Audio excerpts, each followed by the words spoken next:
Cette femme assise est Sokhna Mariama Sey, communément appelée Mam ou Oumoul Khayri, la mère de bienfaisance.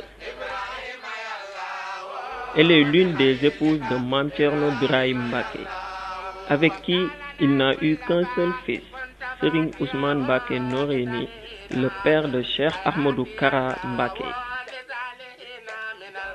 Sa mère, Sokhna Ramata Mbaye, était une fervente disciple de Mam Cheikh Ibrahima Fall, dans la maison duquel Mam Mariam a grandi. À propos d'elle, Mam Cheikh Ibrahima Fall alla s'enquérir auprès de Serigne Touba. Il lui fit part que j'avais dans ma maison une jeune fille, dont 2 parmi les grands chefs m'ont sollicité pour que je leur donne sa main. Mais j'ai répondu par la négation. Serigne Touba lui dit de la lui amener. Il la garda quelque temps, puis la donna en mariage à son frère cadet, Mam Thierno Birahim. Mam Mariam a fait partie des 7 premiers disciples qui ont accompagné Mam Thierno lors de la fondation de la ville de Darou Mouhty en 1912, sur l'ordre de Serigne Touba. Un jour, la voyant venir, Borom Darou dit à l'assistance que cette femme, Mbéri comme il l'appelait, si elle arrive, n'amènera que des présents et ne demandera rien en contrepartie. Mam Mariam aura vécu 111 ans. Puissent toutes les femmes de ce monde suivre son exemple.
Amin, amin, amin. Yàlla na fi yàgg. Yàlla na fi yàgg. Yàlla na fi yàgg.